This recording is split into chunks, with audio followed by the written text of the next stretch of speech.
Hello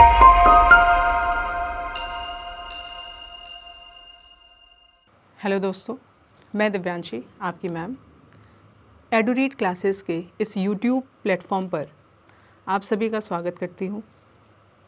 इस class में आपके जो भी कॉम्पिटिटिव एग्ज़ाम्स हैं, competitive exams like bank, SSC में एमटीएस, एलडीएस, सीएचएसएल, सीजीएल जो कि मोस्ट इम्पॉर्टेंट एग्ज़ाम होता है सभी बच्चों का, बैंक में bank clerk, bank PO, railways, CTET, TET, जितने भी कॉम्पिटिटिव एग्ज़ाम्स हैं all over world, all over India में इंग्लिश सब्जेक्ट से रिलेटेड, उसका हम यहाँ पर स्टडी करेंगे।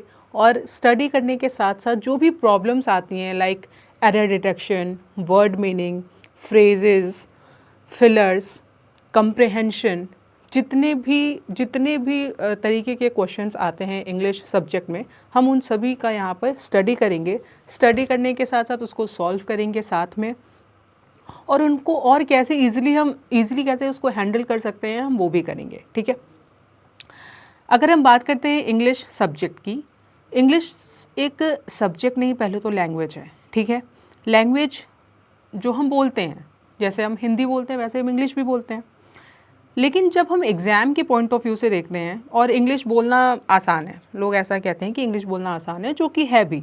आप जब हम स्पोकन की बात करते हैं ना, तो वहाँ पे आप ग्रामेटिकली सही हो कि गलत हो वो कोई उतना नोटिस नहीं करता। लेकिन जब बात आती है कॉम्पिटिटिव एग्ज़ाम्स की ना, तो वहाँ पर हमें देखना पड़ता है कि हम जो भी पढ़ रहे हैं या जो भी लिख रहे हैं वो ग्रामेटिकली सही हो, उसी के मार्क्स हमें मिलते हैं। हम जो भी एग्ज़ाम की तैयारी करते हैं, हमें पहले से ही एक उसकी प्रिपरेशन कर लेनी चाहिए कि किस तरीके से हमें उसे टैकल करना है। टैकल इन द सेंस कि हमें पहले से ही टाइम टेबल बना लेने चाहिए, हमें पहले से प्लानिंग कर लेनी चाहिए कि किस सब्जेक्ट को कितना टाइम देना है, किस पॉइंट पे कितना टाइम देना है, कौन सा टॉपिक जो है वो हमें ज़्यादा मार्क्स दिला सकता है कम टाइम में। ये सारी चीज़ें हमें ध्यान में देनी होंगी। ठीक है, तो ज़्यादा बातें नहीं करते हैं, अब क्लास शुरू करते हैं। क्लास शुरू करने के पहले मैं आपको यही बताना चाहूँगी कि मैं यहाँ पर आपको इंग्लिश पढ़ाने आई हूँ। ठीक है, और यहाँ पर हम एक नई सीरीज़ भी शुरू करेंगे शॉर्ट्स की, जिसमें कि आपको रोज़ 1 से 2 शॉर्ट्स मिलेंगे, जिसमें हम एरर डिटेक्शन को कवर करेंगे। ठीक है, एरर डिटेक्शन को कवर करने के साथ उसमें ये भी बताया जाएगा, 1 या 2 एरर डिटेक्शन सॉल्व जितना हो पाएगा, 1 या 2 एरर डिटेक्शन हम सॉल्व करेंगे और उसमें बताएंगे कि उसमें गलतियाँ कहाँ हैं। ठीक है, देखिए कोई भी, चाहे वो बैंक का एग्ज़ाम हो, चाहे वो एसएससी का एग्ज़ाम हो, कोई भी कॉम्पिटिटिव एग्ज़ाम हो, आपको जो क्वेश्चन आएंगे ना वो सिर्फ और सिर्फ किससे आएंगे, ग्रामर से ही आएंगे। अब इंग्लिश में किससे क्या क्या ज़्यादा पूछ सकता है, वर्ड मीनिंग पूछ सकता है, ग्रामर पूछ सकता है। ठीक है, इससे ज़्यादा और कुछ नहीं पूछेगा वो। अगर वो फिलर्स भी दे रहा है ना, तो वो रिलेटेड टू वर्ड मीनिंग होगा या तो ग्रामर पोर्शन से रिलेटेड होगा, उससे ज़्यादा और तो कहीं से वो दे नहीं सकता है। ठीक है, तो कोई भी एग्ज़ाम हो, हमको इसको बना करके चलना है कि हम किसी भी एग्ज़ाम की तैयारी कर रहे हों, हमारा बेसिक क्लियर होना चाहिए, हमारा सब्जेक्ट क्लियर होना चाहिए। Got it? चलिए, तो ज़्यादा लेट नहीं करते हैं, शुरू करते हैं। अगर हम बात करते हैं इंग्लिश की, ठीक है, तो इंग्लिश क्या है बेटा? इंग्लिश क्या है? इंग्लिश है लैंग्वेज। इंग्लिश क्या है? इंग्लिश एक लैंग्वेज है। अच्छा, लैंग्वेज क्या होती है? लैंग्वेज है a medium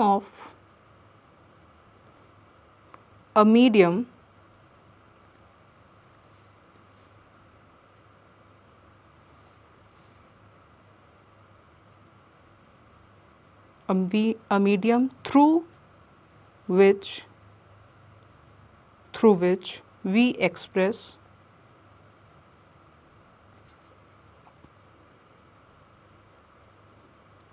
our thoughts, ideas, emotions and feelings. ठीक है, ये एक लैंग्वेज है जिसके थ्रू, लैंग्वेज क्या है? जिसके थ्रू, ये मीडियम का मतलब होता है द्वारा, जिसके द्वारा, मीडियम क्या होता है? अगर एक पॉइंट ए, ये पॉइंट ए है, ये पॉइंट बी है, इसके थ्रू हम पॉइंट ए से पॉइंट बी की तरफ जा रहे हैं, तो जिसके थ्रू जा रहे हैं यही होता है मीडियम, ठीक है। तो लैंग्वेज क्या है, अगर हमें अपनी बात किसी और से कहनी है तो वो हम कैसे कहेंगे, वो हम कहेंगे लैंग्वेज के थ्रू, ठीक है। तो language through which we express our thoughts, जो हम सोचते हैं, आइडियाज़, इमोशंस एंड फीलिंग्स। जैसे हम अगर बुरा सोच रहे हैं किसी का, अगर हम किसी को बुरा कहना चाह रहे हैं तो भी हम लैंग्वेज के थ्रू ही कहेंगे। अगर हम किसी को अच्छा कहना चाह रहे हैं वो भी लैंग्वेज के थ्रू होगा। हम किसी को प्यारा शब्द कहना चाह रहे हैं तो वो भी लैंग्वेज के थ्रू ही होगा, ठीक है। तो ये क्या है, ये एक मीडियम है जिसके थ्रू हम अपनी बातें दूसरों को कहते हैं, ठीक है। अच्छा, लैंग्वेज हम कैसे बोल पाएंगे, लैंग्वेज बोलने के लिए हमें ज़रूरत होती है साउंड की। किसकी ज़रूरत होती है, साउंड अगर नहीं होगा तो हम कैसे बोल पाएंगे, नहीं बोल पाएंगे। कोई भी, अगर मेरी आवाज़ आप तक जा रही है तो साउंड निकल रहा है, उसके बाद ही आवाज़ जा पा रही है, ठीक है। और साउंड कैसे क्रिएट होगा बेटा, वर्ड से। साउंड कैसे क्रिएट होगा, वर्ड से। वर्ड कैसे क्रिएट होगा, वर्ड क्रिएट होगा लेटर्स, ठीक है। वर्ड कैसे क्रिएट होता है, लेटर्स से। अब इंग्लिश में अगर हम लेटर्स की बात करें, तो दो तरीके के होते हैं। First is walls and second is consonants, ठीक है। First is walls, that is AEIOU, and second is consonants, यानी कि AEIOU को छोड़ के जितने भी लेटर्स हैं उनको क्या कहते हैं, कॉन्सोनेंट्स, ठीक है। ये साउंड होता है। जो लेटर्स में दो तरीके के साउंड निकलेंगे, वॉल्स और कॉन्सोनेंट्स, ठीक है। इनको हम कैटेगराइज किए, लेकिन जो ओवरऑल जो साउंड होता है बेटा, जो ओवरऑल हमारे इंग्लिश सब्जेक्ट में जितने भी साउंड निकलते हैं वो कितने तरीके के साउंड्स होते हैं, वो होते हैं टोटल 44 साउंड्स। टोटल साउंड्स कितने होते हैं, 44, यानी 44 तरीके के साउंड्स होते हैं जिनको कि हम मिक्स करके एक वर्ड बोलते हैं, एक वर्ड या कोई भी वर्ड हम बोल पाते हैं, ठीक है। इसका एग्जाम्पल मैं आपको देती हूँ। अच्छा, इन लेटर्स को ही हम अल्फ़ाबेट्स कहते हैं, इन लेटर्स को ही हम क्या कहते हैं, अल्फ़ाबेट्स कहते हैं, ठीक है। तो जो टोटल साउंड्स हो गए, अल्फ़ाबेट्स हो गए, एक बार फिर से देख लेते हैं। इंग्लिश क्या है बेटा, इंग्लिश एक लैंग्वेज है, ठीक है। लैंग्वेज क्या होती है, जिसके थ्रू हम अपने फीलिंग्स या एक्सप्रेस को जाहिर करते हैं, ठीक, अब अपने फीलिंग्स को एक्सप्रेस करते हैं, ठीक है। अब बात आती है वर्ड की। ये लेटर्स हो गए, अल्फ़ाबेट्स हो गए, अब इनसे क्या बनेगा, इनसे बनेगा वर्ड। वर्ड क्या होता है, कॉम्बिनेशन ऑफ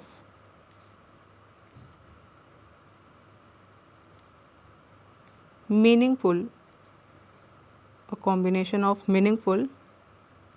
लेटर्स, ठीक है। A combination of meaningful letters, combination, ये वर्ड हो गया। वर्ड क्या होता है, a combination of meaningful letters. जैसे मैंने यहाँ पे लिखा रैट, मैट, सन, ब्राइट,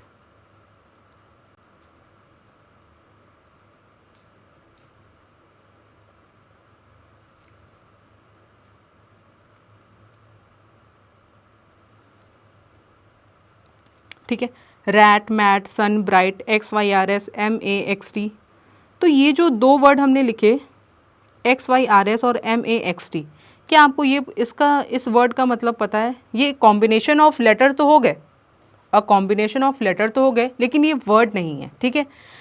हम वर्ड किसको कहेंगे? ये है RAT, रैट। हमें पता है रैट का मतलब चूहा होता है। मैट, चटाई, सन, सूरज, ब्राइट।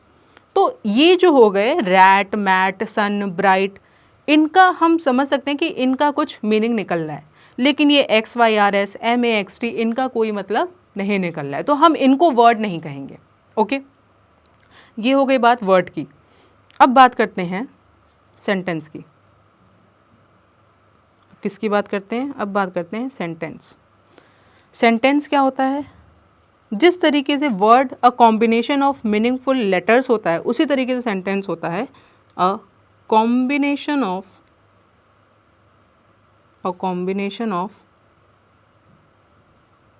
Meaningful words. ठीक है, a combination of meaningful words is called what? It is called sentence. For example,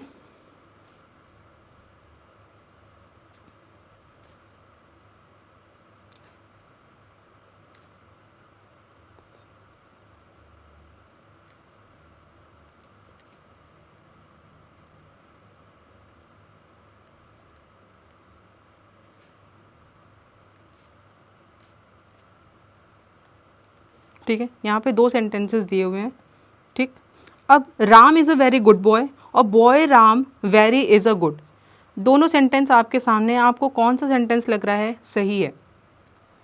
Ram is a very good boy और boy Ram very is a good. तो दोनों सेंटेंस में हम अगर देखें बेटा, तो हमें बचपन से पता है कि जो भी सेंटेंस की फॉर्मेशन होती है, जो सेंटेंस की फॉर्मेशन होती है वो कैसे होती है? वो होती है सब्जेक्ट, वर्ब, ऑब्जेक्ट, अदर्स। ठीक है, यानी कि Ram is a very good boy और boy Ram is a very good. हम यहाँ देखिए सब्जेक्ट फर्स्ट सेंटेंस में अगर हम देखते हैं तो यहाँ पे राम क्या है? राम है यहाँ पे सब्जेक्ट, ये है वर्ब, ये है आर्टिकल, ये है very adjective, sorry adverb,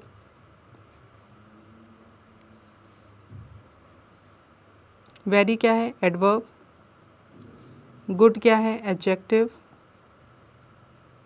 boy क्या है यहाँ पे? नाउन।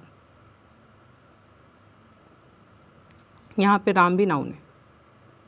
ठीक है, तो अगर हम बात कर रहे हैं तो यहाँ पे हमें ये पता है कि सब्जेक्ट, वर्ब और ऑब्जेक्ट, बॉय यहाँ पे क्या हो गया? हम एज एन ऑब्जेक्ट ले रहे हैं। ठीक है, तो Ram is a very good boy, यहाँ पे हमने एक सेंटेंस फॉर्म कर दिया। लेकिन अगर हम यहाँ पे बात करें तो ये ग्रामेटिकली सही है, राम आया, सब्जेक्ट आया, वर्ब आया, ऑब्जेक्ट आया, ये सेंटेंस हमें सही लग रहा है। लेकिन हम जब सेकेंड सेंटेंस में आते हैं तो बॉय यहाँ पे मान लो सब्जेक्ट है, ये राम यहाँ पे क्यों यूज़ हुआ? ठीक है, ये वेरी क्यों यहाँ पे यूज़ हुआ?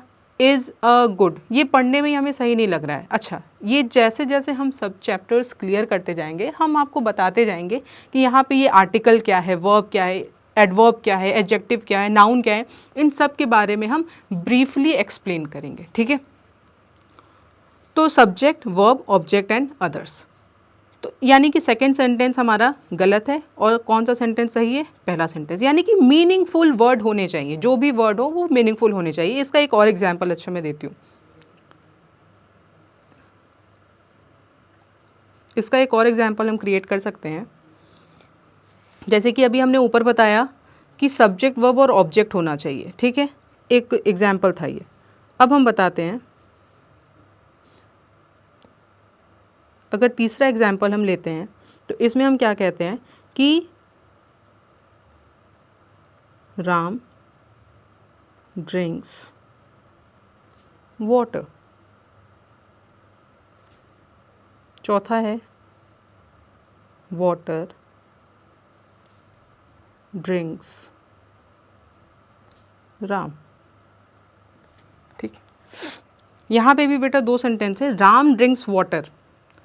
अब हम अगर सेंटेंस ऐसा लिख रहे हैं जिनका कि कुछ अर्थ निकले ना, जिसकी कोई मीनिंग निकले, तो तीसरे सेंटेंस में अगर हम देख रहे हैं तो राम ड्रिंक्स वाटर यानी राम पानी पीता है, ये हो गया।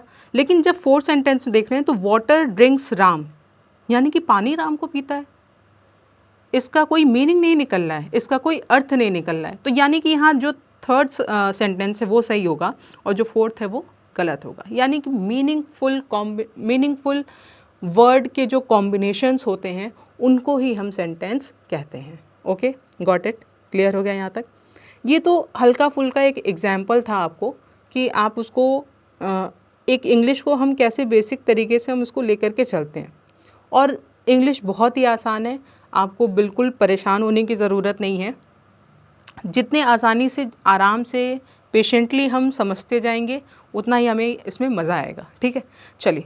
तो अब अगर हम यहाँ पे बात करते हैं इंग्लिश में हमें पढ़ना क्या क्या है, हमारे जो कॉम्पिटिटिव एग्ज़ाम के पर्पज़ से हम पढ़ेंगे तो उसमें हमें क्या क्या चीज़ें कवर करनी है। तो सबसे पहले तो कवर करना है हमें ग्रामर। सबसे पहले क्या कवर करना है? ग्रामर। फिर वोकैबलरी। अच्छा, अब इस वोकैबलरी में अगर हम बात करें, वोकैबलरी में हमें क्या क्या कवर करना है? वोकैबलरी में हो जाएगा आपका synonyms, antonym, idiom phrases, idioms and phrases, one word substitution,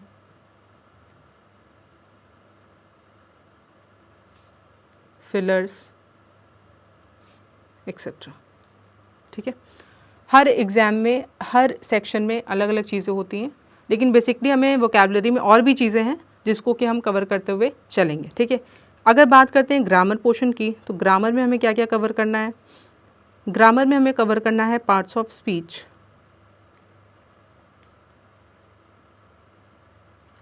parts of speech में क्या आता है? नाउन, प्रोनाउन, एडजेक्टिव, वर्ब,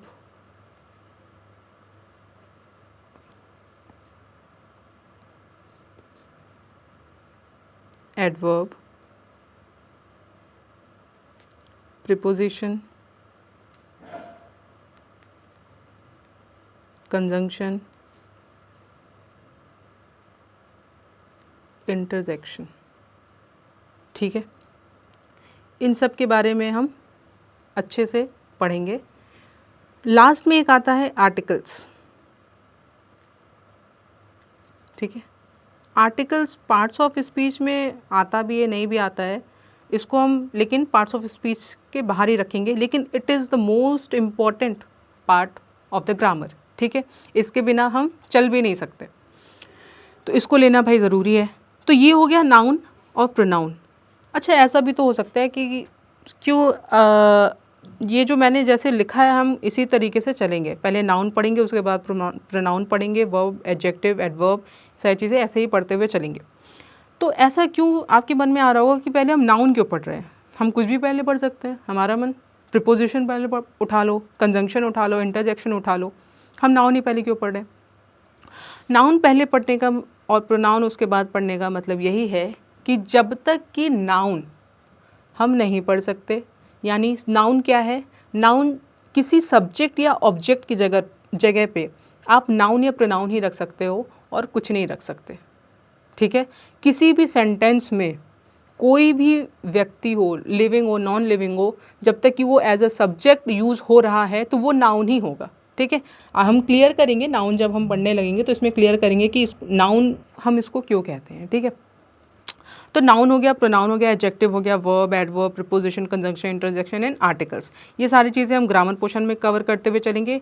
और जब वोकैबलरी की बात करेंगे तो synonyms, antonyms, idioms and phrases, one word substitution, fillers और एक्सेट्रा, ये बहुत सारी चीज़ें हैं और भी हम कवर करते हुए चलेंगे।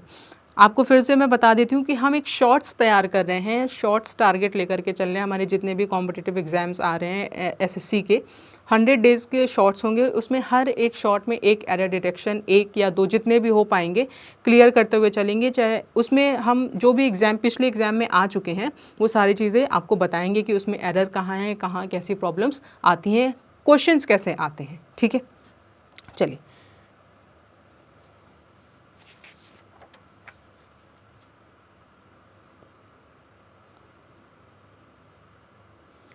तो फ्रेश पेज से स्टार्ट करते हैं। नाउन। ठीक है,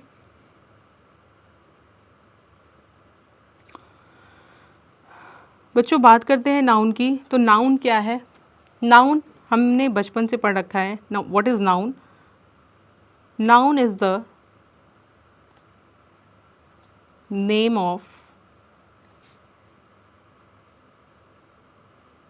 ऑफ अ पर्सन, प्लेस और अ थिंग। ठीक है, ये डेफिनेशन हमने बचपन से पढ़ रखी है। किसी भी व्यक्ति, जगह या वस्तु के नाम को क्या कहते हैं? नाउन। हम आज ये भी कह सकते हैं कि नाउन को हम नेमिंग वर्ड भी कहते हैं। नाउन को हम क्या कहते हैं? Naming word. यानी जिस भी चीज़ का हमने नाम रख दिया वो क्या हो गया? वो हो गया नाउन। हम कुछ बुरा सोच रहे हैं, नाउन हो गया। ठीक है, हेट्रेड, किसी से हेट करना, नाउन हो गया। राम, नाउन हो गया। श्याम, नाउन हो गया। दिल्ली, नाउन हो गया। वाराणसी, नाउन हो गया। नोएडा, नाउन हो गया। हर एक चीज़ जिसका कि हम नाम रख सकते हैं, प्यार, नाउन हो गया। जिसको कि हम बुला सकते हैं, जिसका कि एक पर्टिकुलर नाम है, वो क्या हो गया? वो हमारा नाउन हुआ। ठीक है, तो हम नाउन को नेमिंग वर्ड भी कह सकते हैं। ठीक, अब यानी कि नेमिंग वर्ड की बात कहें जो विजिबल हो। नेमिंग वर्ड यानी किसका किसका हम नाम रख सकते हैं? जो कि विजिबल हो। फेल्ट ओनली, जिनको कि फेल्ट ओनली, जिनको कि हम फील कर सकें। और noun equivalent,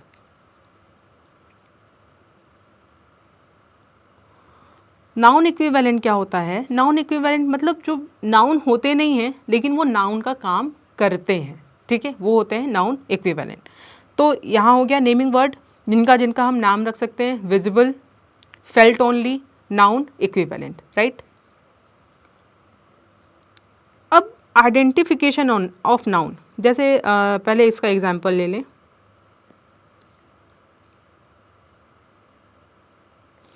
Ram is a good boy.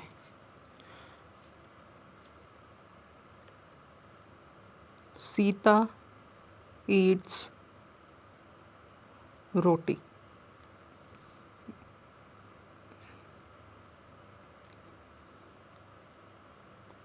Raju goes to school daily. ठीक है, चलिए ये 3 सेंटेंस हैं। आप पहले वीडियो को पॉज करके आप पहले इसको सॉल्व करिए। इसमें क्या क्या आपको नाउन दिख रहा है? इन सारे सेंटेंस में क्या क्या नाउन है? आप वीडियो पॉज कर लीजिए, उसके बाद खुद से सॉल्व करिए, फिर बताएंगे कि नाउन क्या क्या है। ठीक है, चलिए वीडियो आपने पॉज किया होगा, आपने जो भी किया होगा, आपको जो भी लग रहा होगा नाउन है, अब इसको मिलाते हैं कि क्या क्या नाउन है। बेटा नाम जिसको जो कि विजिबल हो, नाउन, नाउन, नाउन, नाउन। क्या ये सही है? Ram is a good boy, इसमें नाउन क्या क्या है? राम, हमने नाम लिखा। बॉय, सेकेंड सेंटेंस में सीता, रोटी, थर्ड में राजू, स्कूल। ये सब क्या है? ये सब है नाउन। ठीक है, गुड, ईट्स, गोज़, ये सब क्या है? ये सब हम आगे बताएंगे। ठीक है, आगे जब भी हम चैप्टर्स या जो भी सेंटेंसेस या टॉपिक जो आएगा, जो भी क्लियर करते हुए जाएंगे, सारी चीज़ें आपको धीरे धीरे बताते जाएंगे। परेशान होने की ज़रूरत नहीं है। यहाँ पर अभी सिर्फ और सिर्फ हम नाउन पे कॉन्सेंट्रेट कर रहे हैं। ठीक है, तो ये हो गया। अब ये तो एक सेंटेंस हो गया, इसमें हमें पता चल गया भाई हाँ ये नाउन है। ठीक है, अब बात करते हैं आइडेंटिफिकेशन ऑफ नाउन की, यानी कि एग्ज़ाम के पॉइंट ऑफ व्यू से हमें कैसे पता चलेगा कि कौन सा वर्ड नाउन है। Identification of noun. ठीक है, आइडेंटिफिकेशन ऑफ नाउन, इसको हम समझते हैं। अगर किसी भी सेंटेंस में आपको आंसर मिल रहा है हु, whom, what, अगर किसी भी सेंटेंस में आपको आंसर मिल रहा है हु का, whom का और what का, तो वो सारे वर्ड्स होंगे noun.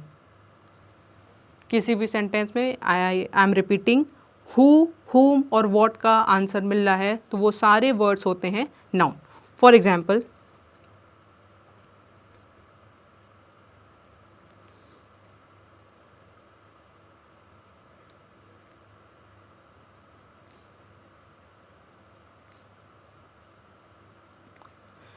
For example Ram is a very good boy, ठीक है, तो राम क्या है, अब यहाँ पे राम क्या है, कौन अच्छा लड़का है, इस क्वेश्चन को दो तरीके से देखते हैं। इस क्वेश्चन को देखते हैं कि लड़का कौन है, कौन, हु, राम, नाउन।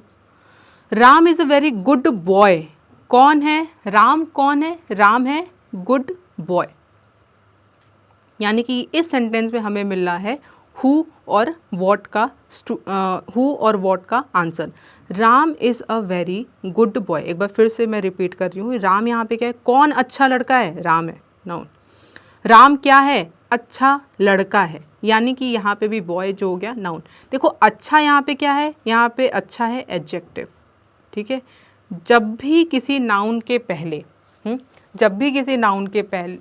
पहले उसको क्वालिफाई करने वाला वर्ड है, यानी उसके बारे में बताने वाला वर्ड है, वो कैसा है, वो नाउन कैसा है, तो उसको हम एडजेक्टिव कहते हैं, ठीक है।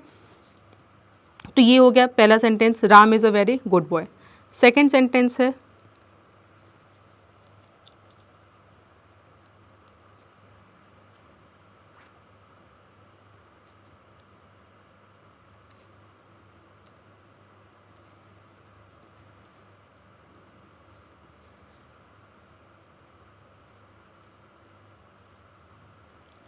Lakshmi comes in clean home, ठीक है, क्लीन होम्स, यानी जो लक्ष्मी, गॉडेस लक्ष्मी की यहाँ पे बात हो रही है, वो कहाँ आती हैं, साफ सुथरे घर में ही आती हैं। लक्ष्मी कौन आता है, यहाँ पे कौन का आंसर मिला, तो लक्ष्मी, गॉडेस लक्ष्मी क्या हुई, माँ लक्ष्मी क्या हुई, यहाँ पे नाउन हुई, ठीक है।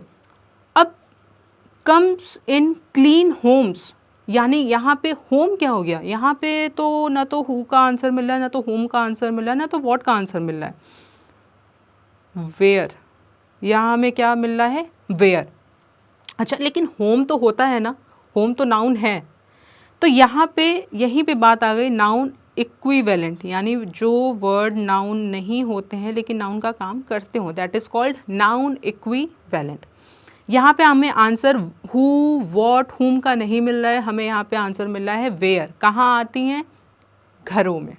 बात समझ में आ गई, ये होता है नाउन इक्विवेलेंट, ठीक। थर्ड सेंटेंस है हमारा, राजू प्लेज पियानो, कौन बजाता है पियानो, हु का आंसर मिल रहा है, ठीक है। राजू क्या बजाता है, वॉट का आंसर मिल रहा है, तो यानी यहाँ पे राजू और पियानो क्या हो गए, नाउन हो गए। क्लियर, हम समझते जा रहे हैं। जो तीनों सेंटेंस हमने देखा उसमें हमें पता चला हु, हुम और वॉट, जहाँ भी आपको इन तीनों सेंटेंस में किसी भी सेंटेंस में आपको हु, हुम या वॉट का आंसर मिले, वो वर्ड क्या हो जाते हैं, वो वर्ड हो जाते हैं नाउन हो जाते हैं। और अगर हु, हुम, वॉट का आंसर नहीं मिल रहा है तो कई ऐसी जगह हम नाउन इक्विवेलेंट का भी यूज़ करते हैं, ठीक है, जैसा कि हमने सेकेंड सेंटेंस में देखा। चलिए अब बात करते हैं काइंड्स ऑफ नाउन की। हाँ, काइंड्स ऑफ नाउन की बात करते हैं तो हमें ये भी हमने बचपन में पढ़ रखा है कि कितने तरीके के नाउन होते हैं।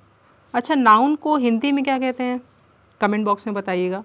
नाउन को हिंदी में क्या कहते हैं, ये आप मुझे आंसर दीजिएगा। काइंड्स ऑफ नाउन की बात करें तो नाउन जो होते हैं वो होते हैं 5 तरीके के। प्रॉपर नाउन, कॉमन नाउन,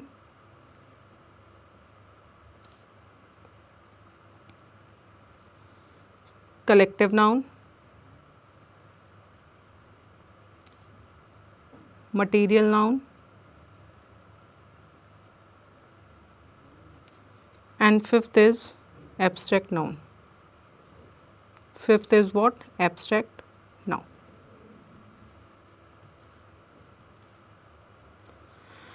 ये हो गए 5 तरीके के नाउन, ठीक है।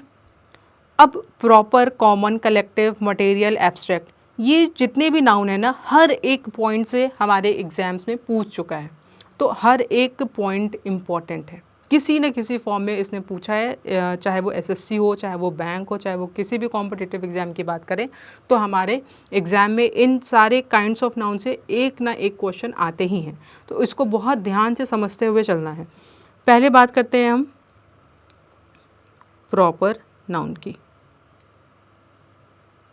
पहले हम बात करते हैं प्रॉपर नाउन की। प्रॉपर नाउन क्या होता है? प्रॉपर, जैसा कि ये खुद हमें समझ में आ रहा है, प्रॉपर मतलब होता है स्पेसिफिक, यानी जिस भी नाउन को स्पेसिफिकली हम डिफाइन कर पाए। स्पेसिफिक नेम, जिसका कि स्पेसिफिक नेम हो, जिसका कि क्या हो? Specific name. एक चीज़ और, no articles, no articles, specific name हो, नो आर्टिकल्स, यानी कि हम प्रॉपर नाउन के साथ आर्टिकल, आर्टिकल क्या क्या होते हैं? आर्टिकल होता है हमारा ए, आर्टिकल्स होते हैं हमारे ए, एन और द, ये तीनों क्या होते हैं? आर्टिकल्स होते हैं। इसके बारे में हम पढ़ेंगे, आराम से पढ़ेंगे, इसको अभी छोड़ देते हैं, अभी इसका यहाँ पे कोई यूज़ नहीं है। बस आपको इतना समझना है कि आर्टिकल यूज़ हम नहीं करते किसी भी प्रॉपर नाउन के आगे। प्रॉपर नाउन क्या हो सकते हैं बेटा? एग्जाम्पल बताइए, प्रॉपर नाउन क्या हो सकते हैं? प्रॉपर नाउन हो सकते हैं राम, श्याम, वाराणसी, दिल्ली, पपी। ठीक है, यहाँ पे प्रॉपर और कॉमन नाउन में डिफरेंस क्या है वो मैं अभी आपको यहाँ पे बताऊंगी जब मैं कॉमन नाउन बताऊंगी तो। ठीक है, अब यहाँ पे बात करते हैं कॉमन नाउन की। अगर हम बात करें कॉमन नाउन की, अगर हम बात करते हैं कॉमन नाउन की, तो कॉमन नाउन क्या कहते हैं कि किसी पर्टिकुलर क्लास, पर्टिकुलर क्लास और कैटेगरी, पर्टिकुलर क्लास और कैटेगरी, इनके साथ आर्टिकल्स का यूज़ होता है, इनके साथ आर्टिकल्स का यूज़ होता है। Example, boy, girl, dog, city etcetera. यहाँ पे डिफरेंस समझ लेते हैं प्रॉपर नाउन और कॉमन नाउन में। प्रॉपर नाउन में हम क्या कहते हैं? प्रॉपर नाउन में होता है हमारा स्पेसिफिक नेम, यानी अगर हम राम कहें तो ये स्पेसिफिक नेम है, लेकिन अगर कॉमन नाउन में हम कहें बॉय तो ये स्पेसिफिक नेम नहीं है। अगर रास्ते में 4 लड़के जा रहे हैं, ठीक है, तो 4 लड़कों में से मैंने किसी को बुलाया, ओ भाई सुनो, तो ओ भाई सुनो तो यानी चारों के चारों मुझे देखेंगे, ठीक है। लेकिन अगर उसमें से किसी का नाम राम है और मैंने बोला राम सुनो, तो सिर्फ और सिर्फ कौन देखेगा? राम देखेगा। यहाँ पे बात करते हैं डॉग की, तो डॉग में जैसे अगर यहाँ पपी है, तो जैसे कि मिश्रा जी के डॉग का नाम पपी है, तो पपी क्या है? ये एक हो गया स्पेसिफिक नेम, ये हो गया प्रॉपर नाउन। लेकिन अगर हम सिर्फ डॉग की बात करें तो ये पूरे कैटेगरी, पूरे क्लास को शो कर रहा है, यानी कि पूरे एक वर्ग को शो कर रहा है कि एक वर्ग डॉग की बात हो रही है। अगर हम डॉग की बात कर रहे हैं तो उसमें सारे डॉग्स इंक्लूड हो जा रहे हैं। अगर हम बॉय की बात कर रहे हैं तो हम किसी पर्टिकुलर बॉय की बात नहीं कर रहे हैं, हम पूरे एक वर्ग की बात कर रहे हैं, एक पूरे क्लास की बात कर रहे हैं, एक पूरे कैटेगरी की बात कर रहे हैं। ठीक है, तो ये हो गया हमारा कॉमन नाउन। ठीक, थर्ड पे चलते हैं। थर्ड हमारा है कलेक्टिव नाउन। जब कॉमन नाउन की बात हो ही रही है तो यहाँ पे कलेक्टिव नाउन को भी हम देख लेते हैं।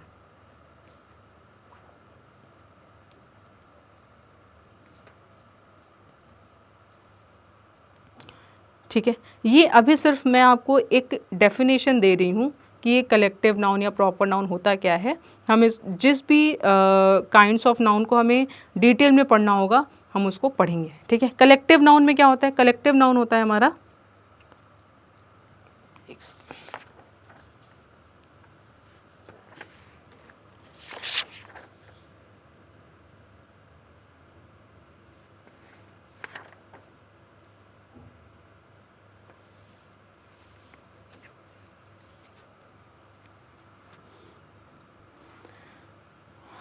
हाँ, कलेक्टिव नाउन क्या होता है? कलेक्टिव नाउन होता है हमारा group of similar persons, places, objects etcetera. ठीक है, group of similar persons, places, objects etcetera, इनको हम क्या कहते हैं? किसी पर्टिकुलर ग्रुप को, किसी एक तरीके के पर्टिकुलर ग्रुप को हम क्या कहते हैं, collective noun. For example, group of girls, group of girls को क्या कहते हैं, बेवी। बेवी मतलब group of girls. Group of soldiers, group of soldiers को क्या कहते हैं, आर्मी। यानी कि सोल्जर्स क्या है, एक जैसे हैं, ठीक है। अब इनके ग्रुप को क्या कहते हैं, army. Group of ants, group of ants को क्या कहते हैं, आर्मी, ठीक है। ऐसे ही बहुत सारे ये अच्छा, ये जो तीनों हैं, ये तीनों एग्जाम्स में आ चुके हैं, ठीक है, वन वर्ड सब्स्टिट्यूशन में पूछा जाता है। तो यहाँ पे अब मैंने बताया ना आपको कि कलेक्टिव नाउन किस तरीके से, यानी नाउन का जो जितने भी काइंड्स ऑफ नाउन है वो किसी न किसी तरीके से इम्पॉर्टेंट हैं। तो ये आपको पढ़ना है और मन से पढ़ना है, ठीक। तो ग्रुप ऑफ गर्ल्स हो गए baby, group of soldiers army, group of ants army, ठीक है। और भी ऐसे बहुत सारे मैं यहाँ पे आपको लिखती हूँ, ये आपको आंसर देना है कमेंट बॉक्स में कि इनके ग्रुप को क्या कहते हैं, ठीक है। ग्रुप ऑफ जजेस, ग्रुप ऑफ जजेस, group of Lions, group of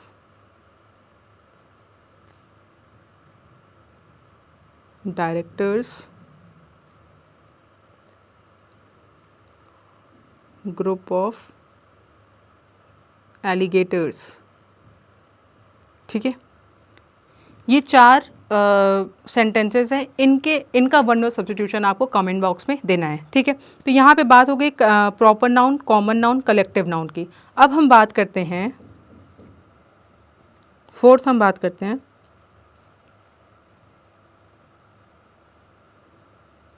material noun की।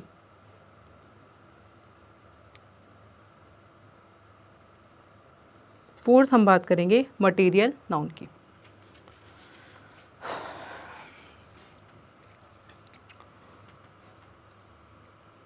मटेरियल नाउन में बात करते हैं तो मटेरियल नाउन हम किसे कहते हैं, name of sustains.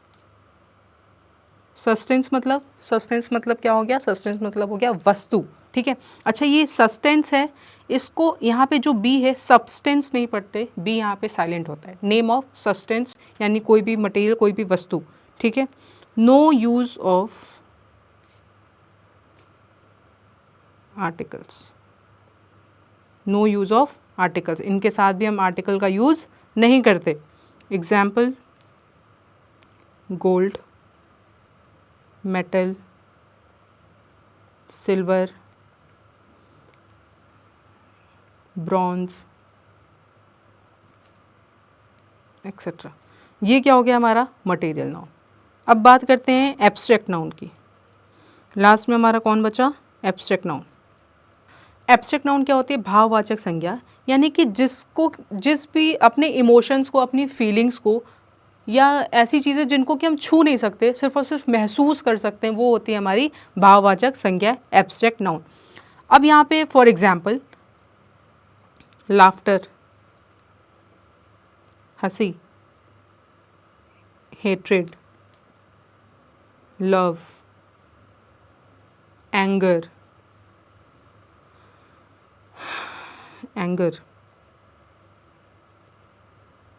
Childhood, adulthood, ठीक है। ये क्या है, ये सारे हमारे एब्स्ट्रैक्ट नाउन के एग्जाम्पल्स हैं। यानी कि हम इसको ये भी कह सकते हैं कि एक्शन, फीलिंग, क्वालिटी और स्टेट मतलब अवस्था, ठीक है, अवस्था, इन सभी को हम एब्स्ट्रैक्ट नाउन कहते हैं। यानी कि जिस भी सेंटेंस में एक्शन का, फीलिंग का, क्वालिटी का, स्टेट मतलब अवस्था, यहाँ पे स्टेट इस एग्जाम्पल में जो मैंने दिया है चाइल्डहुड, ये क्या है, एक अवस्था है, बाल्यावस्था। एडल्टहुड ये क्या है, अवस्था, किशोरावस्था। ये फीलिंग, ये एक्शन क्या है, लाफ्टर, हंसना, ठीक है। लव क्या है, फीलिंग है। एंगर क्या है, एक्शन है। तो ये सब क्या है, ये सारी चीज़ें हमारी एब्स्ट्रैक्ट नाउन में आती हैं, ठीक।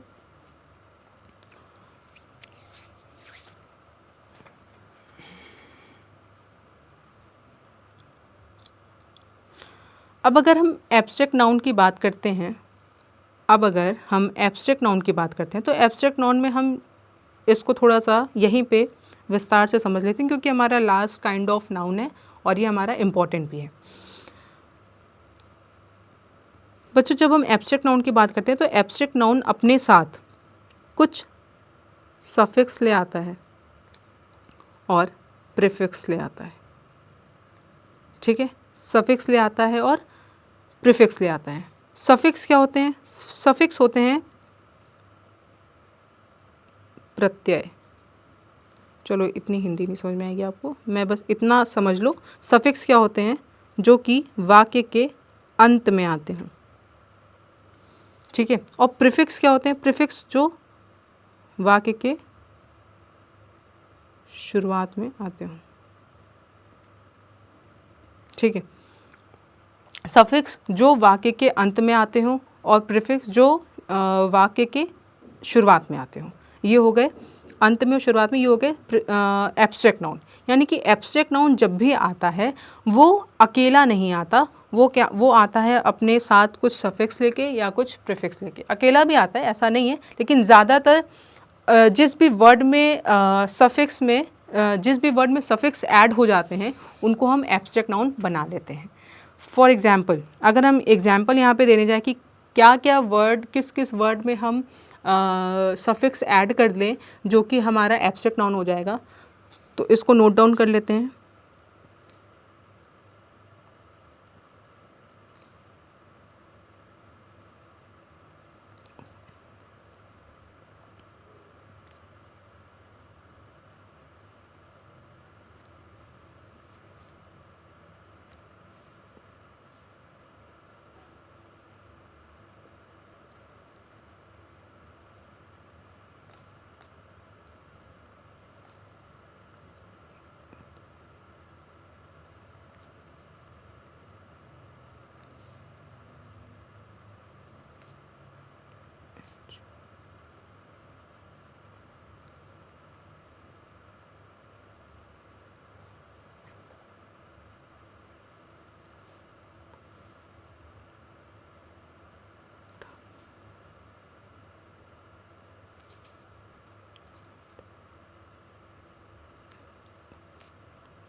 तो यानी जिस भी वर्ड के लास्ट के अंत में हम सफिक्स ऐड कर ले, ATION, OION, TION, ANCE, ENCE, RED, TRED, THHERY, dom, hood, ERR, OR etcetera. यानी जिस और भी वर्ड्स हैं, जिन भी वर्ड के लास्ट में हम ये सारे, जिस भी वर्ड के लास्ट में हम ये सारे सफिक्सेस ऐड कर लेते हैं, वो क्या हो जाते हैं, वो हमारे हो जाते हैं एडजेक्टिव। कौन से ये हमारे हो जाते हैं एब्स्ट्रैक्ट नाउन, ठीक है।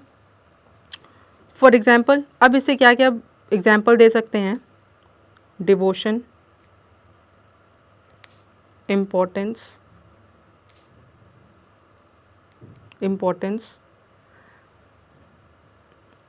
लाफ्टर यहाँ पे दे ही दिया है, ठीक है। एंगर हो ही चुका है, विजडम, ठीक है। सेंटेंस,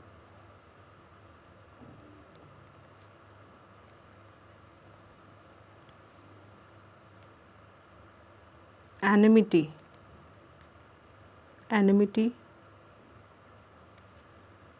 यहाँ पे TY भी जोड़ सकते हैं एग्जाम्पल में, TY एक्सेट्रा, ठीक है। तो ये सब क्या हो गए, ये हमारे हो गए एब्स्ट्रैक्ट नाउन।